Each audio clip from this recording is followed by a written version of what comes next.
Životinje imaju bogat unutarnji život i širok raspon emocija koje neprestano iskazuju. No često ne razumijemo što nam poručuju glasom ili govorom tijela. Ta granica nije nepremostiva, kao što je primjerom pokazala Margrit Coates, svjetska stručnjakinja za terapeutski rad sa životinjama na holistički način. Margrit Coates svojim je pionirskim radom otvorila nove putove u iscjeljivanju životinja, a njena sposobnost komuniciranja s njima postala je legendarna u Velikoj Britaniji. Suosnivačica je klinike za prirodno liječenje životinja i autorica 6 knjiga, od kojih su kod nas najpoznatije Komuniciranje sa životinjama i Glas životinja. Što životinje doista misle i osjećaju? Što nam poručuju? Kako im pomoći da prevladaju traume zbog bolesti, selidbe, zlostavljanja ili pak gubitka ljudskog ili životinjskog prijatelja? Dovoljno pitanja na koje ćemo odgovore potražiti ovdje, na Rubu Znanosti.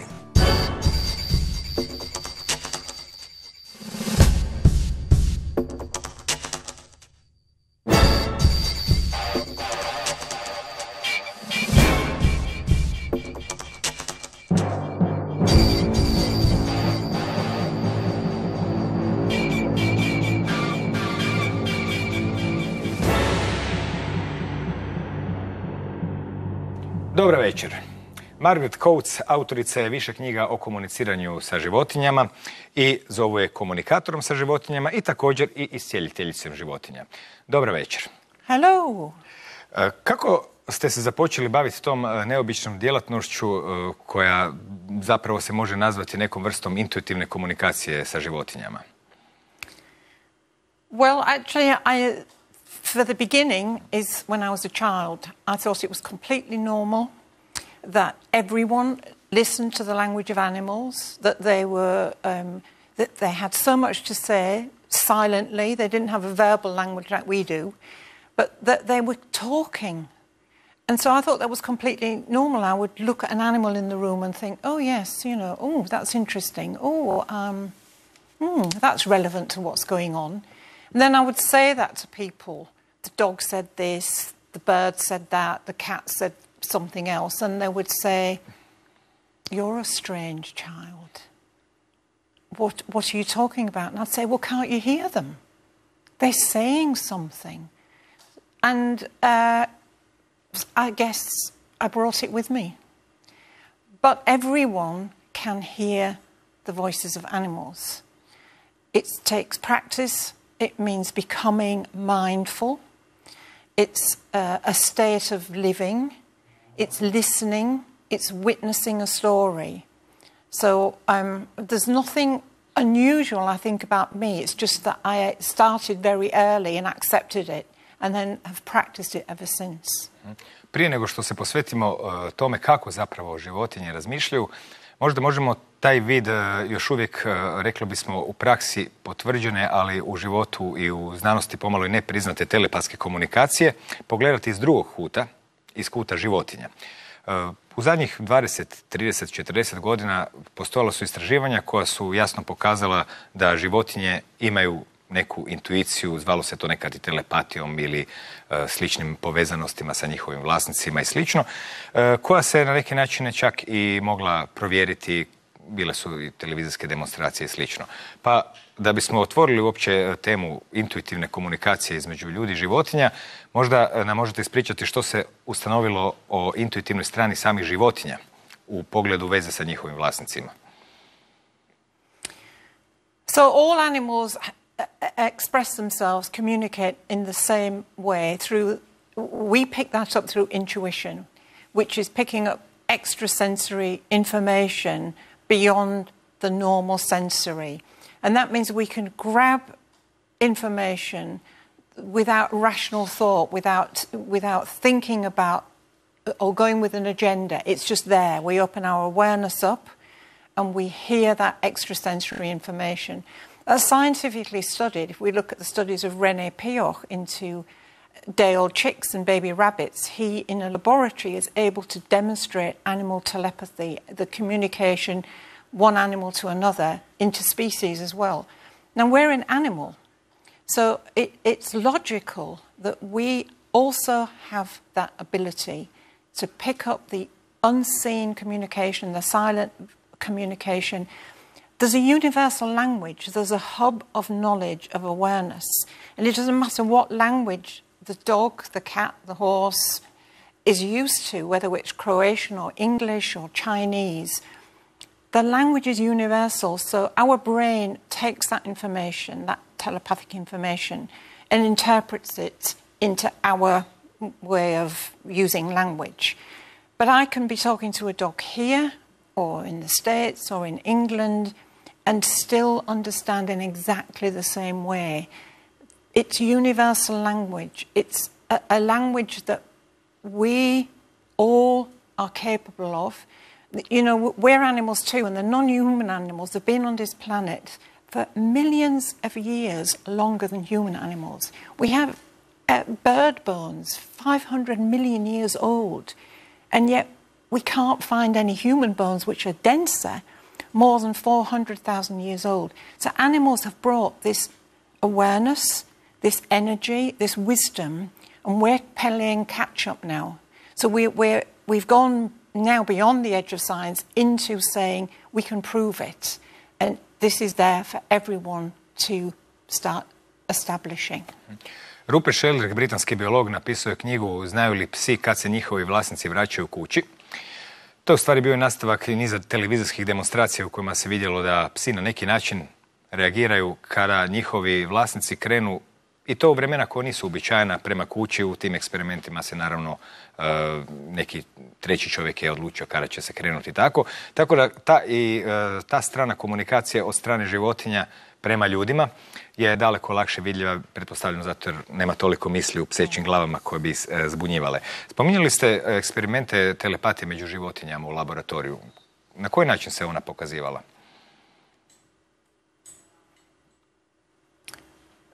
Well, I find laboratory experiments tragic. It's very painful for me because the animals in the laboratory communicate, and in exactly the same way as the dog or the cat, exactly the same way.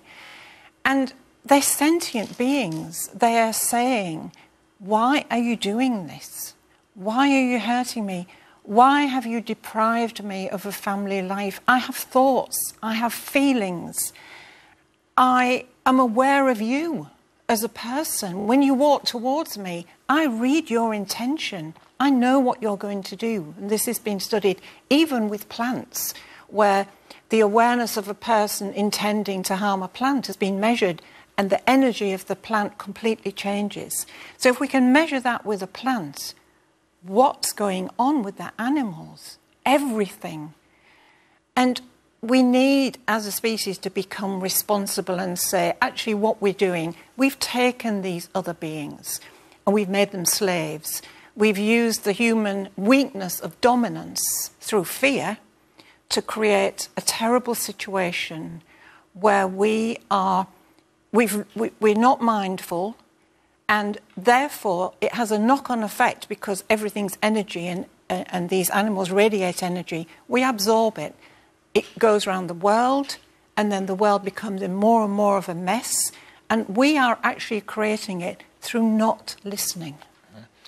Možete li navesti neki primjer iz bogatog iskustva svih tih slučajeva gdje ste i pomagali životinjama, a i komunicirali s njima u okolnostima gdje bi recimo vlasnici došli pa biste vi od psa čuli nešto što bi bilo potpuno točno, u isto vrijeme neka informacija koja bi bila neosporno zapravo takva da bi životinja nešto priopćila vama, pa da bi se možda i vlasnici začudili, jer, ne znam, u knjizi spominjete konja koji kaže da mu je najbolji prijatelj ne drugi konj, nego neki pas, pa neke druge životinje koje su također govorile o nekim situacijama koje su se pokazale potpuno stvarnima i čak možda i na iznenađenje njihovih vlasnika, jer naravno da se čovjek uvijek susretne sa zrncem sumnje kada netko priča sa životinjama, jer životinje se dosta često bave bitnim stvarima, a te bitne su i univerzalne. Pa kako ćete vi znati da je to zaista to? Međutim, kad se počne spominjati konkretni problemi, kao što ih je i bilo, onda odjednom se dogodi trenutak čuđenja i svega, pogotovo kad se vidi s kakvom različitim problemima su zapravo isto životinje okupirane. Pa možda bi je dobro oslikala situaciju, neka tipična situacija u kojoj, eto, nešto skriveno, tajno vi saznate od životinja, a da to zapravo i njihovim vlasnicima ukaže na nešto što im je potpuno promaklo. Well, I can talk a little bit about a dog called Rags, who suddenly became depressed. And the owners did the right thing. They went to the vets and had everything checked. And the blood work, they had x-rays, they checked everything, didn't show up, didn't reveal why this dog was depressed. And he stopped eating. He had to be fed by hand, had to be given the food. And this situation went on for several months, kept going back to the vet, checking the dog, and the vets were puzzled. So eventually they said to the vet, could they ask me to go and communicate with the dog? And when I went to see the dog, clearly he was depressed. I mean, he came in and he looked so sad. His ears were hanging down, his face was hanging down, and he had the whole aura of sadness. Now, when I'm working, I don't go with a list of questions because that's not mindful. That's agenda, and my ego might interfere because I might think I know what's going on, and I want to avoid that situation. So I always say, don't tell me anything, let me listen. So I go into that state of inner stillness. I have to go within so that I can listen and match the energy resonance of the animal, which is what I did with him. And then he said, why did they send me away? Why was I punished? Why? What had I done wrong? And so I said to the people, we're clearly loving, caring people, well, your dog has said this about you. Do you understand it?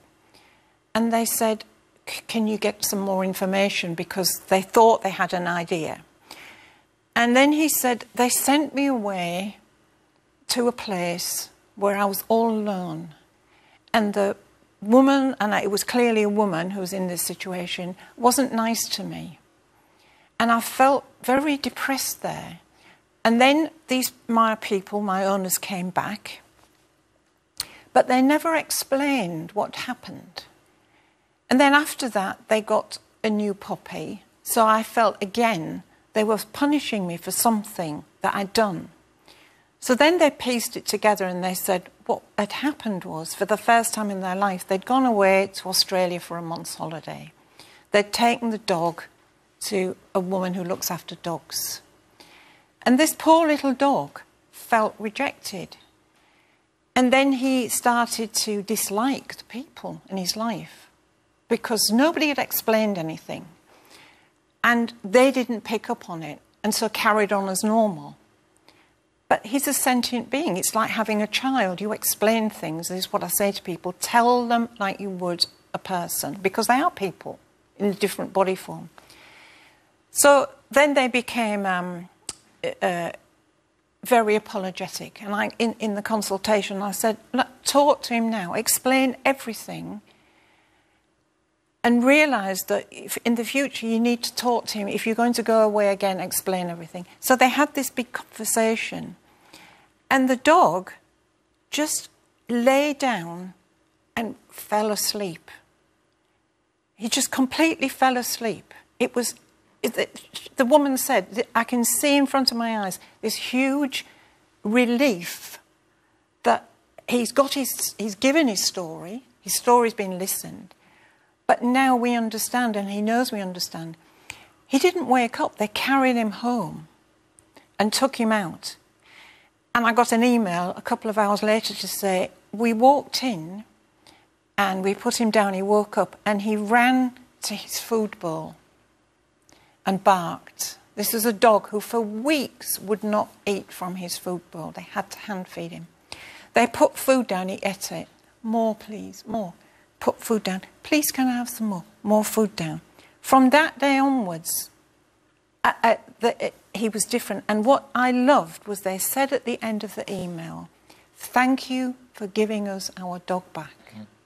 Now, that shows the complicated relationship between animal and human, how the dog understands something or doesn't understand something, the human doesn't get the communication. There's a complex relationship going on that can end up in a mess.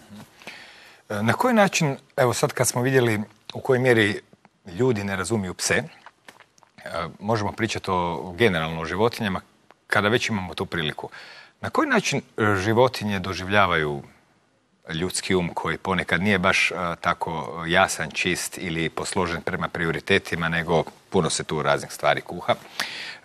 Koja je percepcija dakle, neke životinje koja ima dragog prijatelja, vlasnika ili već kako ga već vidi, možda ga vidi kao vođu čopora ili dio obitelji. Na koji način životinjama izgleda ono što se zbiva u ljudskom umu, ako krenemo od pretpostavke koju smo vidjeli da oni zapravo na mnoge načine osjećaju stanja svojih vlasnika i svi ljudi koji imaju životinje zapravo to i znaju. Ali to je tako jedna subjektivna stvar koju se ne može objektivizirati, izmjeriti, pa eto uvijek ostaje negdje na rubu. Ali kako mi i naš način razmišljanja djeluje životinjama i u kojoj mjeri je njima to jasno ili nije jasno ili kako bi se moglo napraviti jasnijim? Animals, in my experience, read the human mind very well. They don't understand humans often very well because there's a dichotomy, a difference between what the human's thinking, what their intention is, and what the animal is communicating, what the animal would like.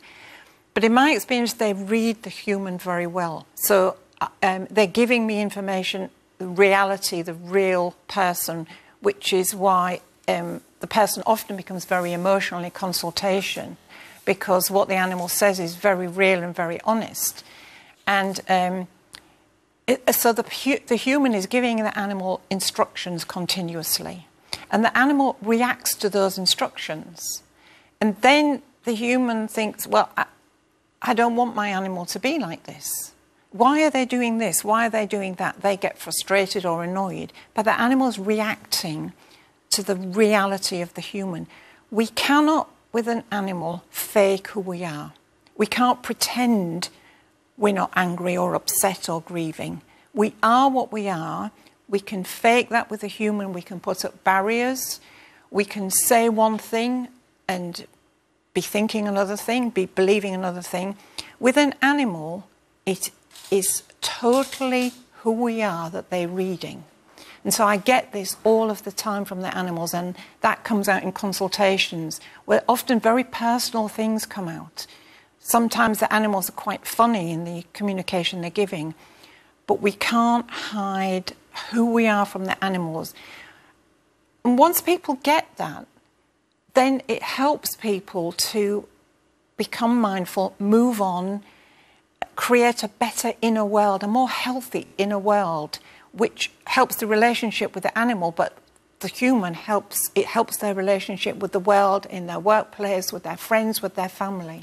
Drugim riječima, kod životinja, možda je kao kod male djece, puno bi više vrijedilo izraziti autentični osjećaj kakav god on bio.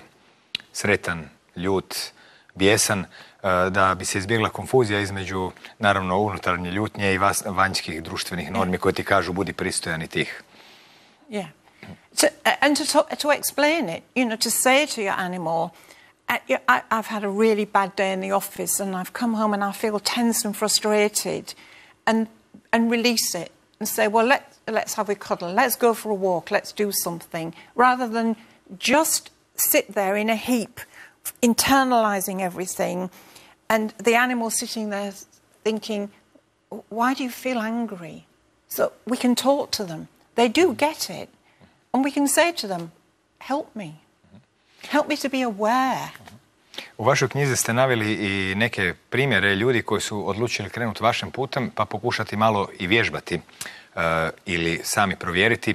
Sjećam se primjera žene koja uvijek prije posla se igrala, a nakon, češljanja sa loptom, to jest loptom sa psom, i jedan dan je odlučila malo promijeniti rutinu, pa je pomislila danas se neću igrati s tobom, zato jer imam nekog posla, da vidi hoće li pas prihvatiti odluku. Na njeno iznenađenje on ju je prihvatio kad ga je misaono pozvala. To je za nju sigurno bio dovoljno uvjerljiv dokaz kako taj pas zapravo razumije čak i misao, a kako ona tek ne bi razumio riječi.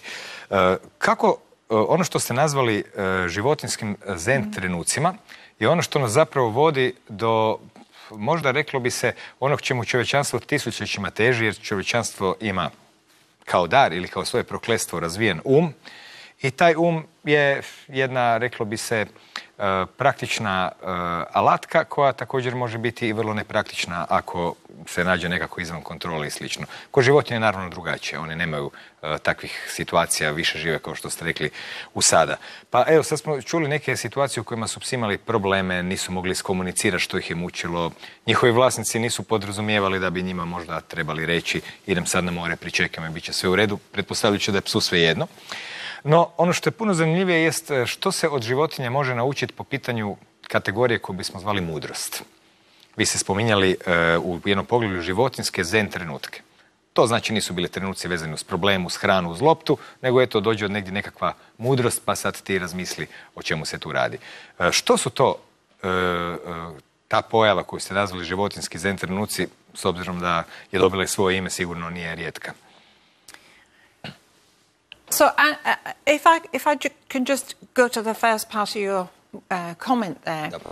The way that the human brain works, actually animal brain works, is that when we have a thought, it comes with an image. We send an image, which is how we can start to have better relationship with animals, to be aware of our language. So when we say something, if we say a negative, if we said to the dog, don't get on the sofa, we would send an image of the dog on the sofa. But if we say something like, oh, it's wonderful when you sit by me, we're sending an instruction through the imagery of being by us. So we're sending thousands of images a second. We're processing information, the colours, the lights, the textures everywhere.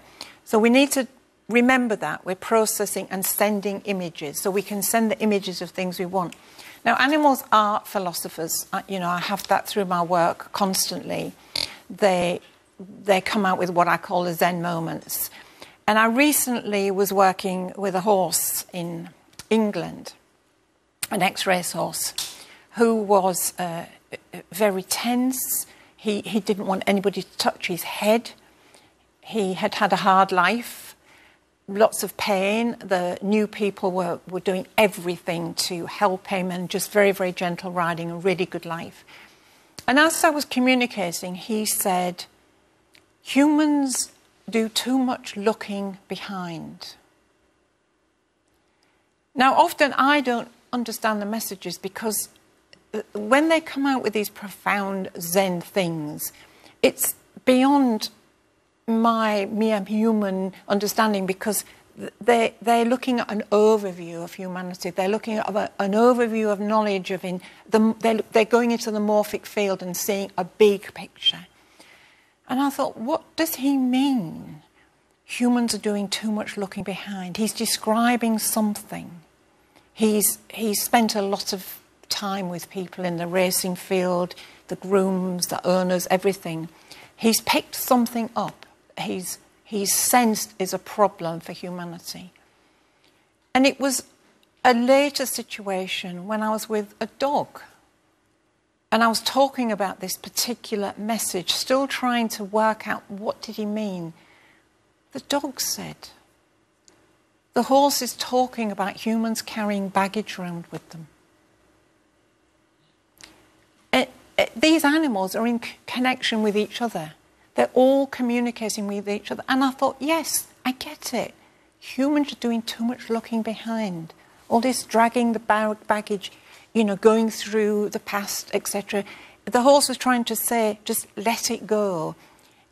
He was moving on now in a better home.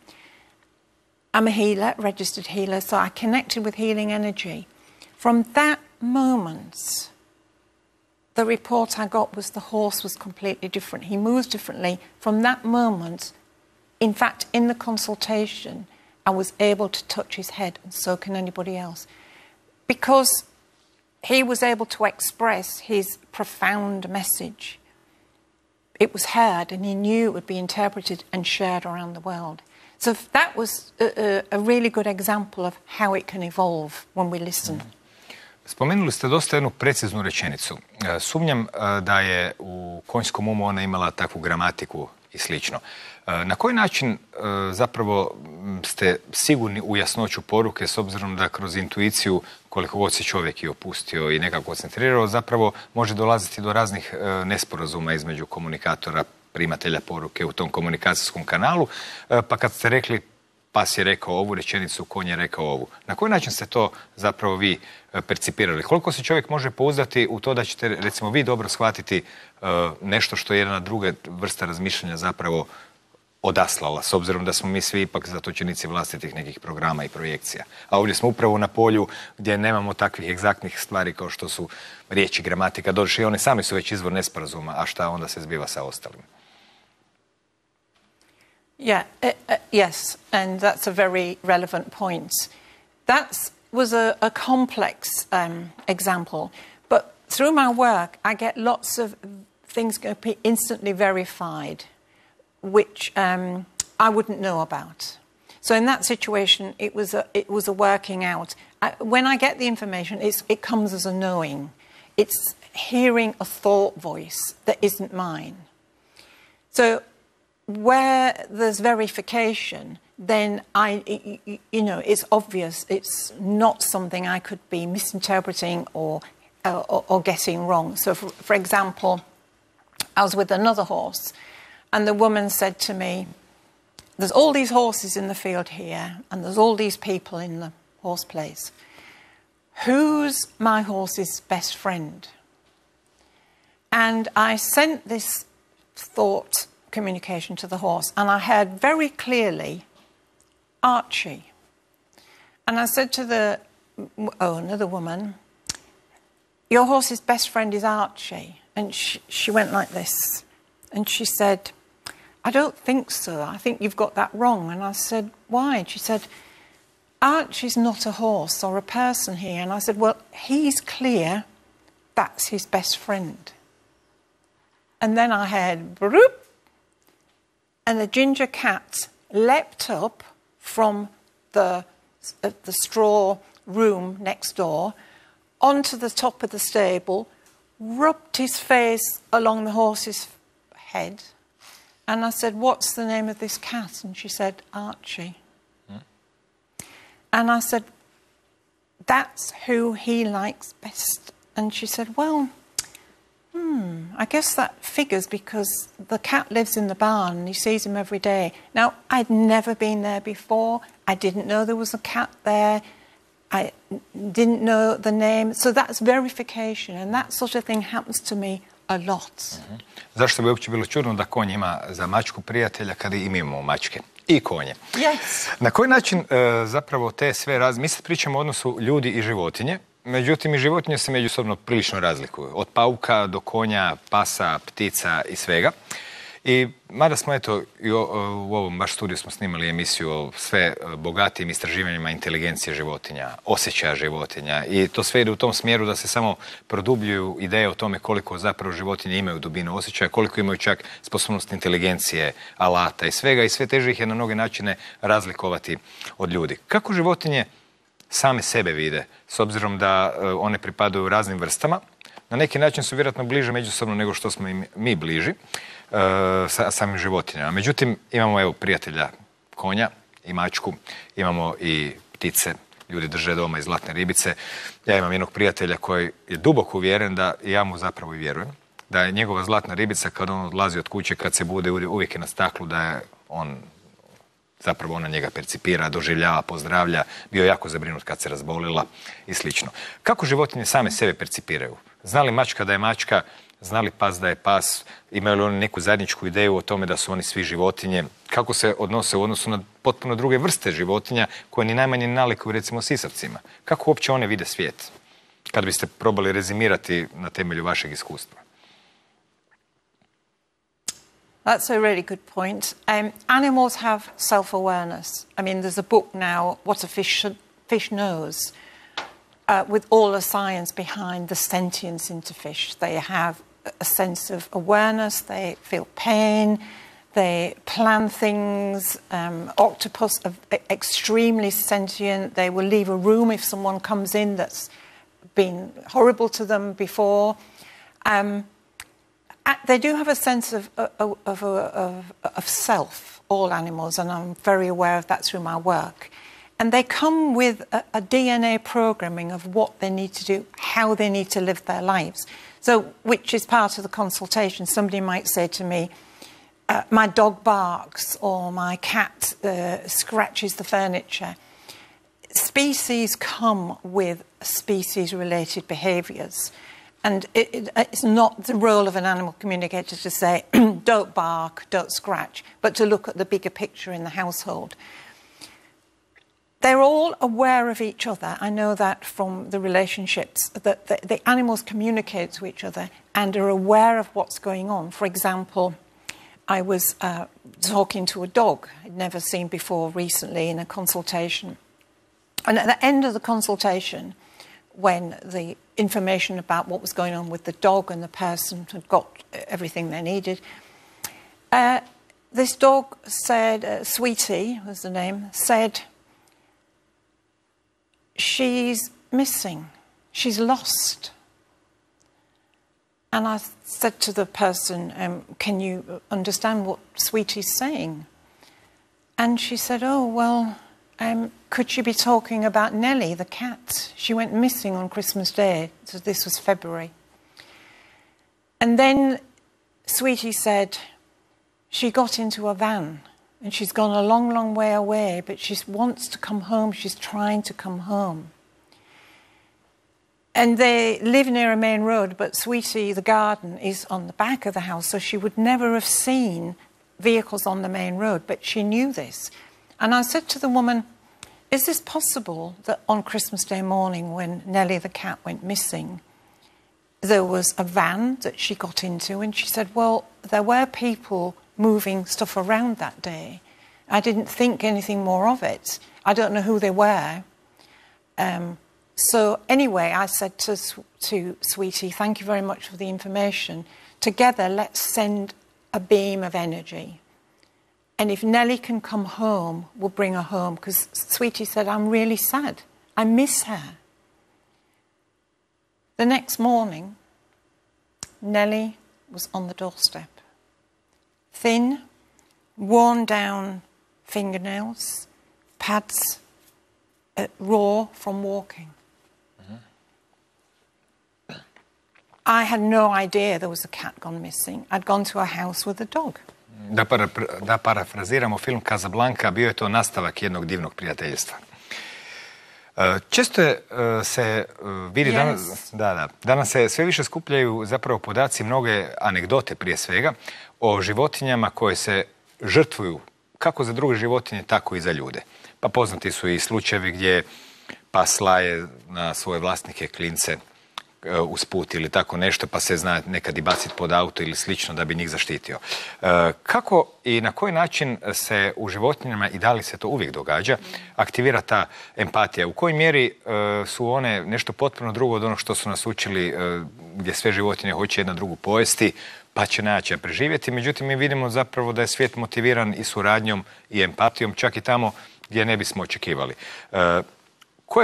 Na koji način životinje pristupaju toj temi empatije? Dobro, očigledno imaju čim mogu percipirati tuđa stanja, ali od empatije do djelovanja je ipak jedan korak koji treba napraviti, a vidimo danas i po internetu postoje mnogobrojne YouTube snimke ljubitelja životinja i stalno vidimo da se životinje na neki način žrtvuju za druge, hoće pomoći. Znači, one imaju neku ideju o tome da postoji nešto veće od njih, zbog čega će oni ugroziti ili čak odreći se svog života. Pa na koji način oni sagledavaju te cjeline uzročno-posljedične i ta zapravo situaciju i okolnosti u kojima eto one čak naprave, rekli bismo ljudskim rječnikom, herojsko djelo samožrtvovanja?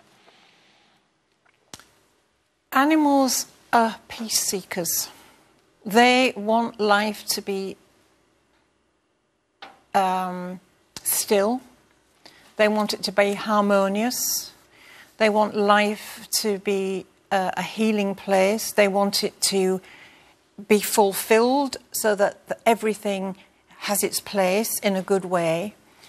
And they have the ability, which we do actually, because we're animals too, but we neglect this ability. They have the ability to love unconditionally. So they have the ability to say, because I want peace, because I want harmony, because I am aware of the global message of energy that the world is in a complete mess caused by humans, I will do things in my power when I have the ability to help with peace, to help with harmony.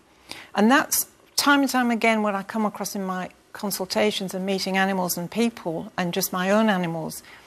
They are saying, let me help you to be at peace. Let me help you to find that inner stillness. Because if I can do that for you and another animal can do it for somebody else, and animals do it for each other, maybe, hopefully, we'll get to the state one day where we have, again, a beautiful planet, where we have a place of peace, where everything's in harmony, where there's no ego, where we realise that life is a finite thing. The given is we will leave this planet. The only thing we take with us from this planet is our soul. We take nothing else. We take who we are, what we've achieved, what we've given. We take whether we're a healer or a hurter, a taker or a giver. And animals understand this. And they are saying, let me help you to find that place of inner stillness. Kada pričamo o ljudskom životu, on je obično ispunjen raznim ciljevima koji se čine da su svrha, pa se onda ispostavi da i nisu kada se postigne te ciljeve.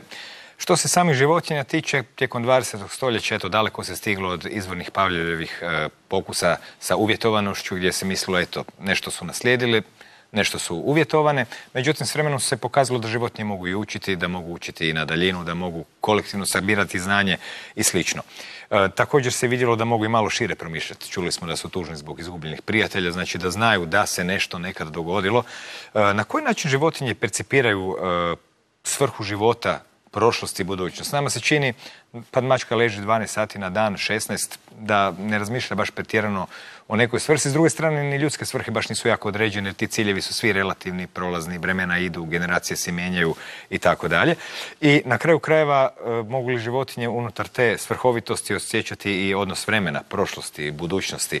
Naravno da je već kroz neke slučajeve odgovoreno, ako se sjećaju prošlih događaja, da imaju ideju nešto se dogodilo mojoj prijateljici, mili ili slično. No kakav je doživljaj svrhovitosti života kod životinja? Jer kod ljudi je uvijek, kao što ste rekli, idem pa negdje ću stići, posao, obitelj, neki hobi negdje. Nitko od nas baš ne razmišlja veći dio vremena o, ne znam, o tome da će umrijeti ili o jednoj širini mreže svijeta i tako dalje. Dobro, neki i da, neki ne, ali sigurno nitko cijelo vrijeme. Međutim, životinje, eto, ako nisu usmjerene na preživljavanje ili na strah, imaju vremena, reklo bi se, kontemplirati. Kako oni doživljavaju svrhu života?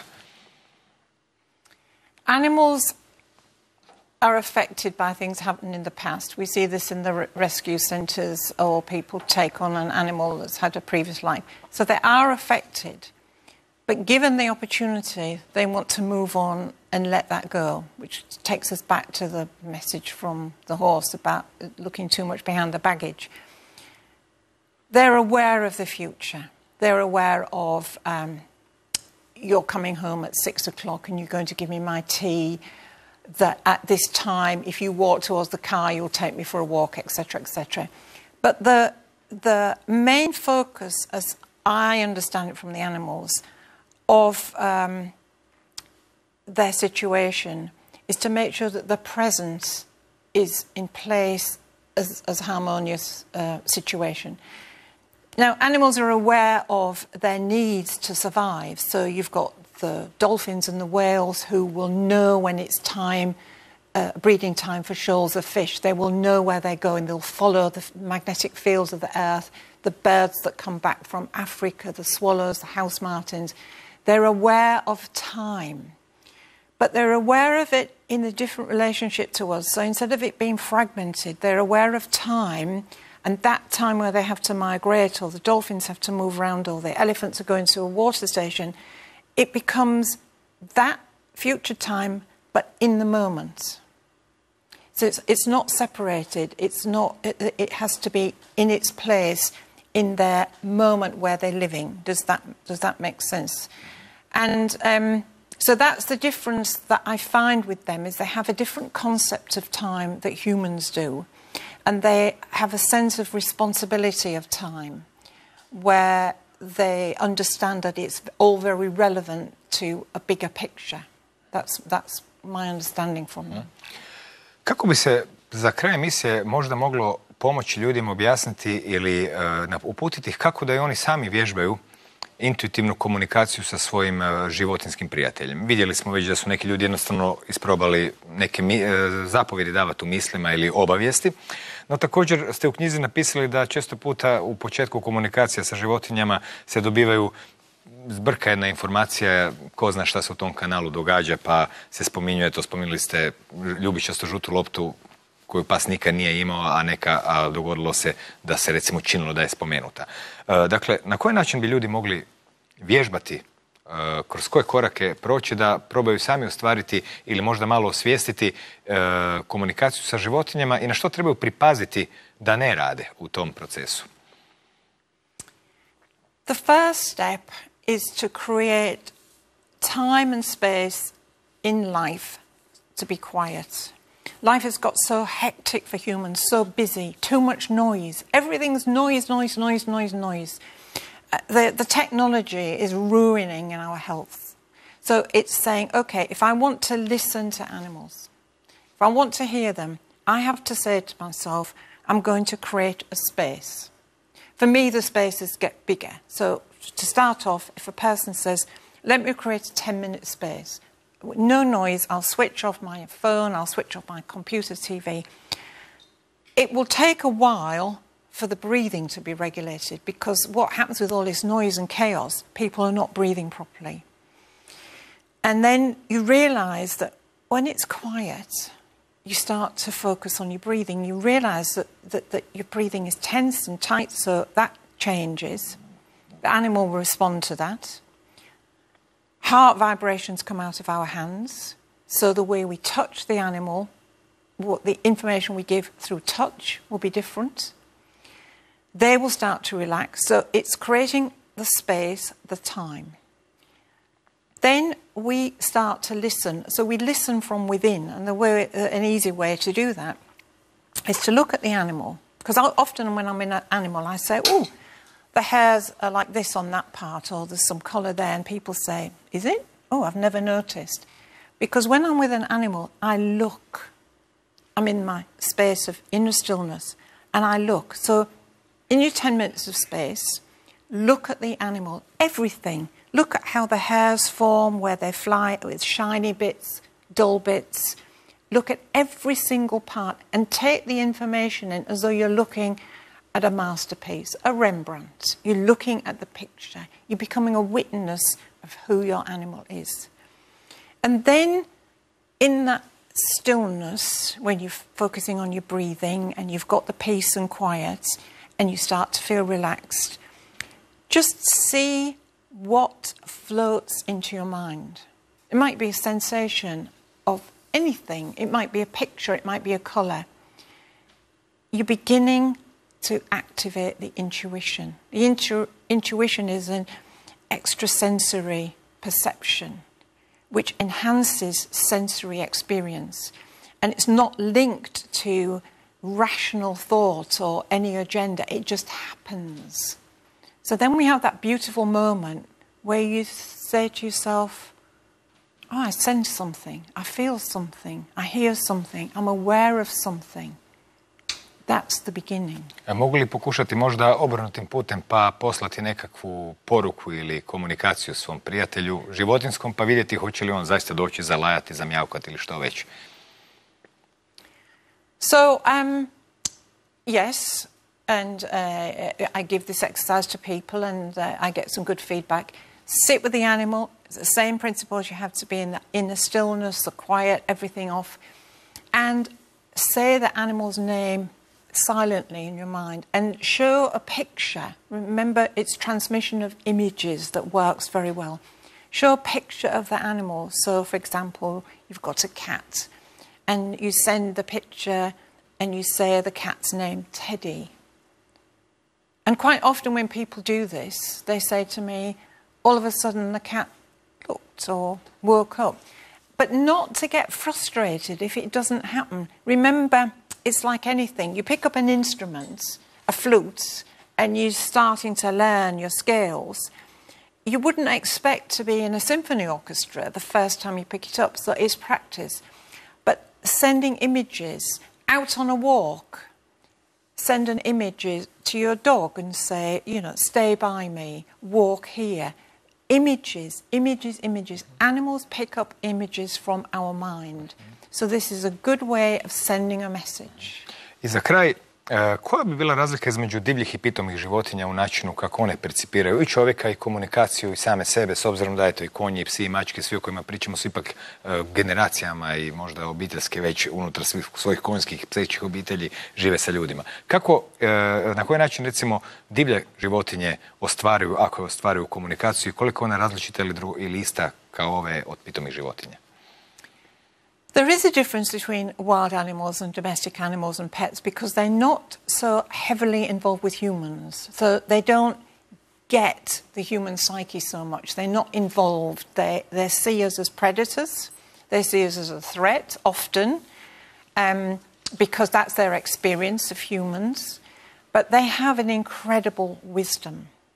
I live in the New Forest area of the UK, so there's lots of wild animals, foxes, badgers, deer, lots of birds. And when they're around, I sense that incredible wisdom. They have an overview of the wild. They are living in a situation, a world that's completely different to humans. They're not in houses. They don't have the same timescales or structure. But they're aware of the seasons, they're aware of food sources, they're aware of family situations. People talk of anthropomorphizing and say, don't use this words, grief and sorrow and love with animals. They were on the planet millions of years before humans. They couldn't have established family life. They couldn't have survived without emotions. They couldn't have found tools to use and things to do without emotion. So wild animals have an incredibly diverse and rich level of communication. And I find it very rewarding to go out and sit where there are wild animals and absorb that knowledge and absorb that richness of ancient wisdom, knowing that they are sentient. They feel grief and emotion and sorrow and love and anger and jealousy, envy, envy, all of the things that humans can. It's not just us. It's not exclusive to the human. And we ignore that at our peril because that then makes us egoistic and dominant. Gospođo Coates, hvala vam na ovom razgovoru. Nadam se da je bio dovoljno jednostavan kao i razgovori sa životinjama i do neke sljedeće prilike doviđenja. Thank you very much for inviting me. Hvala i vama naravno na pažnji kao i obično. Eto, vlasnicima kućnih ljubimaca ili pak onima koji imaju domaće životinje ili su možda radeći u zoološkom vrtu stalno u kontaktu sa životinjama, ništa nije manje čudno od komunikacije sa životinjama. Ona je često sama po sebi i neverbalna, ponekad, ako ne i stalno, intuitivna. No što se doista zbiva u glavama životinja, kako one vide nas, kako vide svijet, to je knjiga koja se tek počela pisati u zadnjih nekoliko desetljeća. Sve više u njoj slova i stranica, a za danas još samo laku noć.